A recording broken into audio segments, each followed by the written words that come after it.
যে পারে সে ড্রেস পরেও পারে, ড্রেস ছাড়াও পারে। খালি গায়ে জায়েদ খান আরো বেশি সুন্দর। আচ্ছা, তুমি আমার এমনই একজন।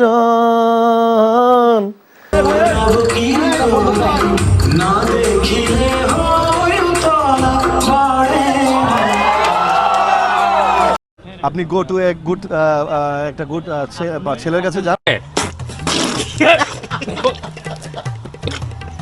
একদম এই রাউন্ডটা পুরো ফাটায় ফাটায় আনসার দিবেন, একদম 100 এ 100। আমার জীবনে ফেল বলতে কোনো শব্দ নাই।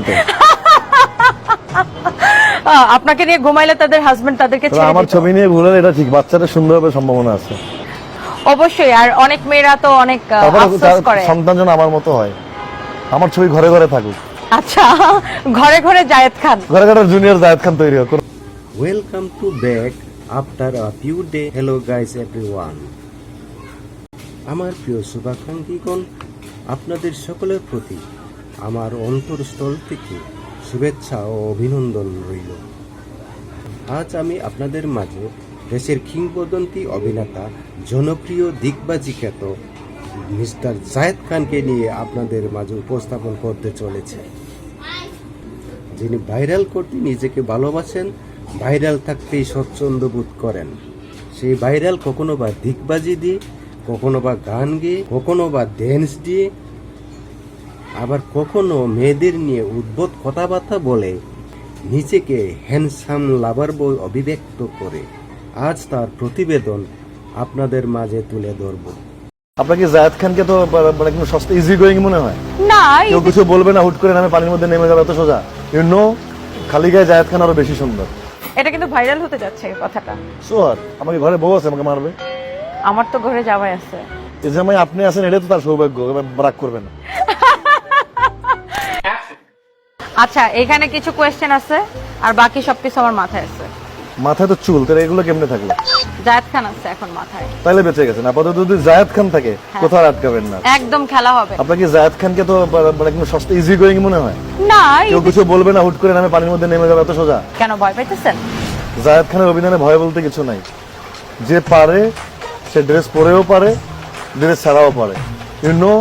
খালি গায়ে জায়েদ খান আরো বেশি সুন্দর। আচ্ছা আচ্ছা আচ্ছা আচ্ছা, থাক, আমি নিজেই ভয় পেয়েছি। আপনার সাথে কথায় পারা যাবে না, চলেন আমরা আসল সত্যি। কেউ পারেনি আজ পর্যন্ত। আমাকে কেউ পরীক্ষা করতে হলে উনি পরীক্ষা পড়ে যাবে। আমি সিরিয়াসলি রেডি, নেমে যেতাম, কিন্তু বাট আপনার সুইমিং কস্টিং কিন্তু আমার সাথে পড়তে হবে। আচ্ছা ঠিক আছে, এটা আমরা নেক্সট টাইম ট্রাই করব। সো ফার্স্ট গুঞ্জন যেটা হলো সেটা হচ্ছে বাংলাদেশের অনেক মেয়েরা আপনার প্রেমে পাগল হয়ে তারা কিন্তু তাদের বয়ফ্রেন্ডকে ছেড়ে দিছে।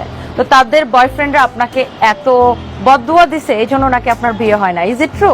আমি সেই বর্ধটা আরো দিক। এখন তো মেয়েরা বয়ফ্রেন্ড ছেড়েছে, আমি সেই জামাই ছেড়ে আসে, অসুবিধা কি? ও মাই গড। বয়ফ্রেন্ড তারা তখন ওই যে বর্ধটা দিবে, এটা ডাবল হবে, কারণ বিয়ে না হওয়ার সময়টা আরো লম্বা হবে। আমি কিছু সুন্দর, আরো কিছু সুন্দরীদের দেখতে পাবো। সেকেন্ড কোয়েশ্চেন হচ্ছে, আপনাকে যে মেয়েরা ভালোবাসবে তাদেরও নাকি ব্র্যান্ডের কাপড় চোপড় পরতে হবে। Why not? তুমি আমাকে যেখান থেকে যা ইচ্ছে পরে আসবে, আমি তোমাকে গ্রহণ করবো। তোমার হ্যাক করতেই তো ইচ্ছে করবে না আমার। আচ্ছা ভাইয়া, ধরেন হঠাৎ করে আপনি দেখলেন আপনার এই যে এত সুন্দর চুলগুলো। সুন্দরী মেয়েরা ভাইয়া ডাকে, এটা আমার খুব কষ্ট লাগে। আচ্ছা প্লিজ, তাহলে আমি এখন যাই। আর কথা বলতে ইচ্ছা করে না তখন। সুন্দরী থাকলে নাগরের সামনে আর কখনো ভাইয়া হয় না। আসলে তাহলে কি আমি আপনি করে বলবো নাকি তুমি করে বলবো? এটা তো ডিপেন্ডস করে আপনার উপরে, আপনার মন থেকে কোনটা আসে। না, আপনি তো আমাকে আপনি করে বলতেছেন। জোর করে বসায় তো, জোর করে কিছু বলানো যাবে তো না। আপনি তো আমাকে তুমি করে জায়েদ বলতেছেন খান না। বললে প্রবলেম, তন্নি বললে প্রবলেম নাই। না না, আপনি আমাকে তুমি করে আমি বলেন। কি করবো সেটা তো অফিস স্ক্রিন, ক্যামেরার বিহাইন্ড দ্য ক্যামেরা। ক্যামেরার সামনে তো এগুলো করবো না। তো জায়েদ খান এই মুহূর্তে ঠিক কার প্রেমে হাবুডুবু খাচ্ছে? এই মধ্যে তন্নির প্রেমে হাবুডুবু খাচ্ছে। ও মাই গড। আমি তো এরকমই, চোখের সামনে যেটা থাকে ওইটাই থাকি। ওফ, এই মুহূর্তে জায়েদ খান তাহলে আমার। এটা কিন্তু ভাইরাল হতে যাচ্ছে এই কথাটা। সোয়ার আমাকে ঘরে বউ আছে, আমাকে মারবে। আরেকটা জিনিস আজকাল খুব শুনতেছি, অনেক বিবাহিত নারীরা রাতে ঘুমানোর আগে আপনার ছবি দেখে ঘুমায়, যেন তাদের বাচ্চা হওয়ার পরে আপনার মতো কিউট বাচ্চা হয়। ভাগ্যিস আমার ছবি নিয়ে আমাকে নিয়ে ঘুমালে কি হতো? আপনাকে নিয়ে ঘুমাইলে তাদের হাজবেন্ড তাদেরকে ছেড়ে আমার দিত। ছবি নিয়ে ঘুরলে এটা ঠিক, বাচ্চাটা সুন্দর হবে সম্ভাবনা আছে। আমার এমনও মনে হয় অনেকে কোলবালিশ জায়েদ খানের জন্য লম্বা কোলবালিশ বানিয়েছে, আমি শিওর। কেউ যখন পিলু কাপড়ে আমার ছবি লেগে ঘুমাতে পারে, তো জায়েদ খানকে জড়ায় ধরে ঘুমানো তো কঠিন কিছু না। অবশ্যই। আর অনেক মেয়েরা তো অনেক তারপরে আফসোস করে। সন্তান যেন আমার মতো হয়, আমার ছবি ঘরে ঘরে থাকুক। আচ্ছা, ঘরে ঘরে জায়েদ খান, ঘরে ঘরে জুনিয়র জায়েদ খান তৈরি হোক, কোনো অসুবিধা নেই। একদম। একদম এই রাউন্ডটা পুরো ফাটায় ফাটায় আনসার দিচ্ছেন, একদম 100 এ 100। আমার জীবনে ফেল বলতে কোনো শব্দ নেই।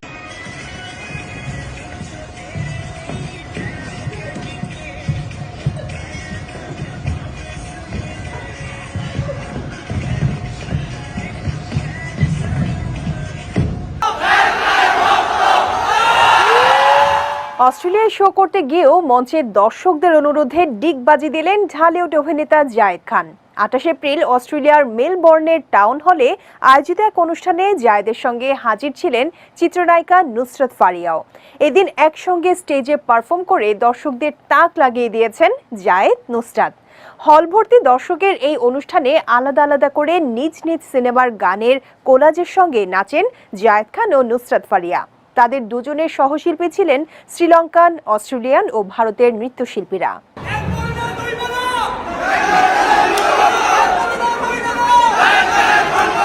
অনুষ্ঠান শেষে জায়েদ খানকে ডিগবাজি দেওয়ার জন্য দর্শকেরা চিৎকার করে অনুরোধ করলে তাদের আনন্দ দিতে স্টেজে একবার ডিগবাজিও দেন বলে জানিয়েছেন এই অভিনেতা।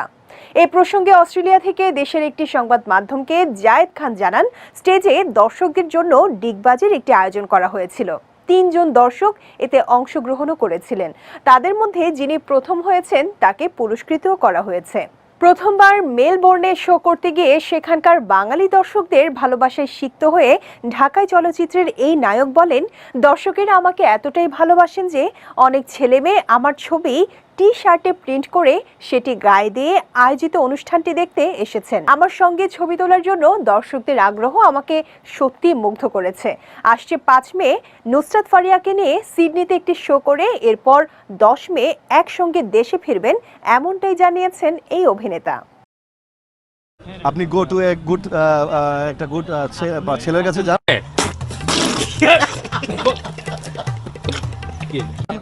Rural Estate says, I am not supposed to go to Shilpi Samiti because she is not the elected. Shilpi State, you people ask me directly. I will ask you the question answer in directly. আমি America আরো 2 বার গিয়েছিলাম। This is the not first time that I am going to US. এটা বলতে হয় তোমাদেরকে, they sponsor me. I am not buying it, bought it. সবাই আমার প্রতি একটা অ্যাট্রাকশন কাজ করে, ক্রাশনেস কাজ করে, থাকুক না। একটা মানুষের হিরোইজম মানুষের ভালো লাগতে পারে, দ্যাট মিনস নট দ্যাট তার সমস্ত ব্যক্তি জীবন আমাকে ফলো করতে হবে। আমার একটা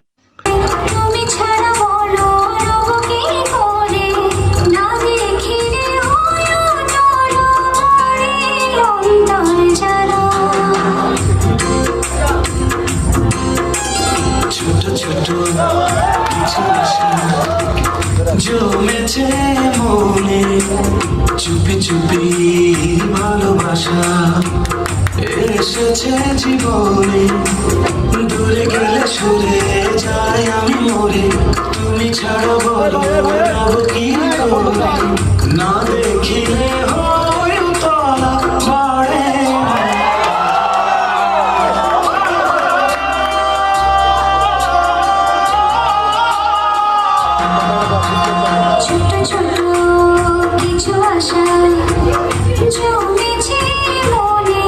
তো আপনার তো কোনো সিনেমার কাজ নেই, তা আপনার এই অর্থের যোগানটা কোত্থেকে আসে? কোনো অবৈধভাবে আসে নাকি এই অর্থ? এটা আমাকে ব্যক্তিগত আক্রমণ করছে। ইনকাম ট্যাক্সে চাকরি করেন আপনি, দুদকে চাকরি করেন। বাহ, রোলেক্স, কিন্তু রোলেক্স কত দাম জানি?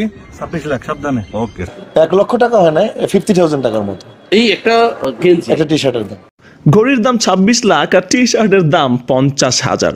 যা কিছুই পড়ছেন বা ব্যবহার করছেন তা আপনার আমার মতো গরিবের নাগালের বাইরে। আসলে জায়েদ খান কি পড়বে না পড়বে সেটা তার ব্যক্তিগত ব্যাপার, কিন্তু কথা হচ্ছে এত দামি দামি জিনিস আর অ্যাক্সেসরিজ যে তিনি ব্যবহার করছেন সেটার টাকাটা তিনি পাচ্ছেন কোথায়? তো আপনার তো কোনো সিনেমার কাজ নেই, তা আপনার এই অর্থের যোগানটা কোত্থেকে আসে? কোনো অবৈধভাবে আসে নাকি এই অর্থের যোগানটা? আসলেই তো আজ পর্যন্ত জায়েদ খানের কোনো হিট ছবি দেখলাম না, তার অন্য কোনো ব্যবসা বা চাকরি আছে এমনটাও শুনলাম না। সুতরাং প্রশ্ন এখানে থেকেই যায়, জায়েদ খান এত টাকা পান কোথায়? আমরা জানি আজও পর্যন্ত জায়েদ খানের কোনো ছবি হিট হয়নি। জায়েদ খান তিনি কি বাংলাদেশের সুপারস্টার? অ্যাকচুয়ালি ওনার কোনো সিনেমা এখন পর্যন্ত হিট হয় নাই, কোনো সিনেমা হিট হয় নাই। জায়েদ খান বাংলাদেশের সুপারস্টার না, না, হি ইজ নট।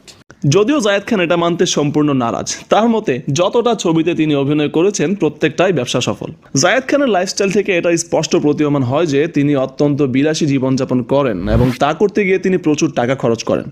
এখন প্রশ্ন হলো, এ ধরনের লাইফ লিড করতে গিয়ে যে পরিমাণ টাকা খরচ হয়, শুধুমাত্র অভিনয় করে সেই পরিমাণ টাকা উপার্জন করা সম্ভব কি? মোটেও না। তার অন্য কোনো আয়ের মাধ্যম আছে বলেও আজ পর্যন্ত জানা যায়নি। তবে কি তিনি অবৈধ কোনো পথ থেকে উপার্জন করছেন? হতেও পারে। এ ব্যাপারে আপনাদের কিছু জানা থাকলে কমেন্ট করে জানান।